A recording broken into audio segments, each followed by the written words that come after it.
Terima kasih saudara Anda masih bergabung bersama kami di Sapa Jatim dan kami masih membahas mengenai overview pariwisata Jatim di 2022 dan juga outlook di 2023. Saya ingin bertanya kembali ke Ibu Susi dari Disputbag Jatim terkait tadi kan sudah dibahas mengenai wisata petualangan, tapi saya kurang afdol ya kalau nggak tanya lagi ke Bu Susi mengenai pariwisata petualangan. Jawa Timur sejauh ini sudah banyakkah yang dilakukan untuk mendukung wisata petualangan ini? Alhamdulillah sekarang ini kan setelah kondisi COVID ya, orientasi wisatawan itu sekarang lebih kepada alam, lebih kepada yang situasi yang outdoor, berwisata yang di lokasi yang outdoor, dan sport tourism kita support ya, kita support penuh. Sebagaimana tadi Pak Nur juga sudah sampaikan bahwa kita support terhadap SDM misalkan, pada sertifikasi, kepada lisensi ya, pembinaan dari sisi SDM. Kemudian dari sisi pemasaran dan promosi kami juga lakukan ya. Kemudian dari sisi event yang sudah kami lakukan support terhadap, misalnya kami sudah melaksanakan kegiatan festival rafting. Sudah kami kerjakan. Kemudian Go-West ya, Go-West wisata yang tentu saja yang fun karena pariwisata ya, yang fun. Kemudian juga para layang, meskipun kita tidak support penuh ya, kita kolaborasi dengan beberapa asosiasi.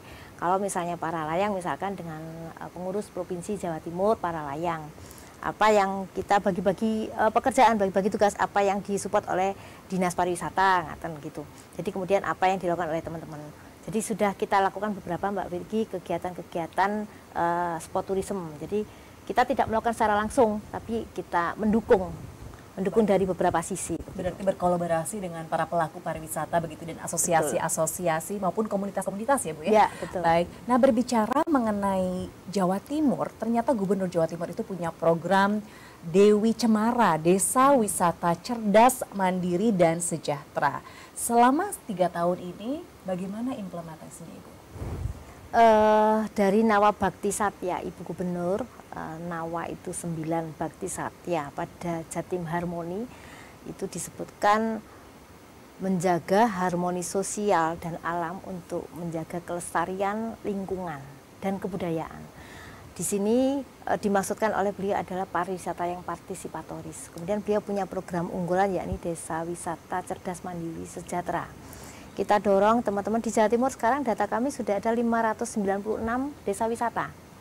Memang belum semuanya bisa maju, belum semuanya tergolong pada mandiri, belum.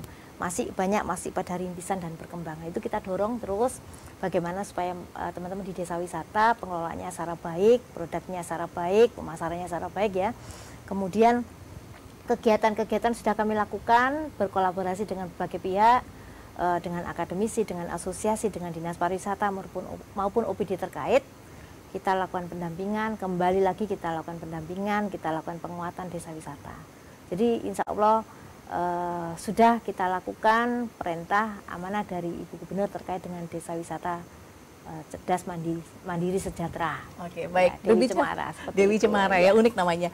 Berbicara lagi mengenai Dewi Cemara, Desa Wisata Cerdas, Mandiri, dan Sejahtera. Ini saya ingin bertanya ke Pak Wahyu. Ternyata pemerintah Provinsi Jawa Timur ini punya program yang unik, ada 590 sekian ya, 96 desa wisata. Apakah ini sudah bisa memberikan implementasi yang baik atau mungkin social efek kepada masyarakat? Dari beberapa tempat yang sempat saya kunjungi di lapangan terkait desa wisata, saya terus terang heran kenapa mereka bisa melakukan hal ini. Artinya sebetulnya ini bukan hal yang baru buat mereka.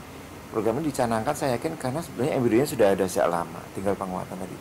Ada banyak kasus yang saya lihat, kasus itu artinya dalam arti yang positif, bahwa mereka ternyata bisa bangkit dengan sangat luar biasa secara mandiri tanpa ada campur tangan dari pihak luar, katakanlah begitu.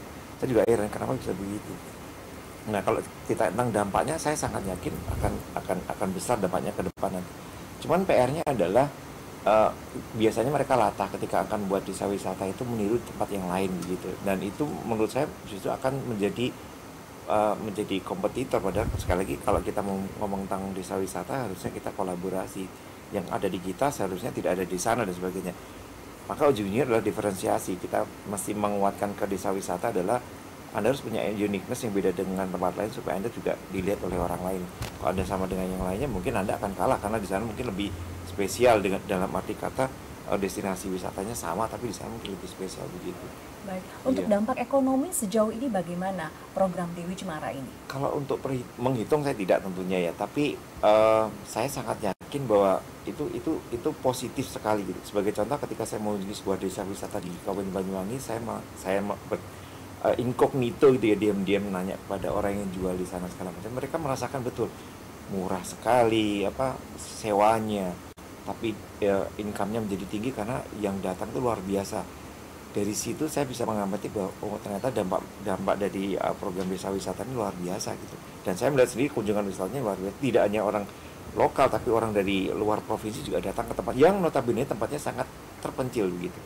Apakah ini juga sudah terintegrasi dengan konsep tata ruang atau wilayah kota tersebut? Nah, ini menjadi salah satu masalah. Ketika tata ruang dikaitkan dengan wisata, kadang-kadang masih belum.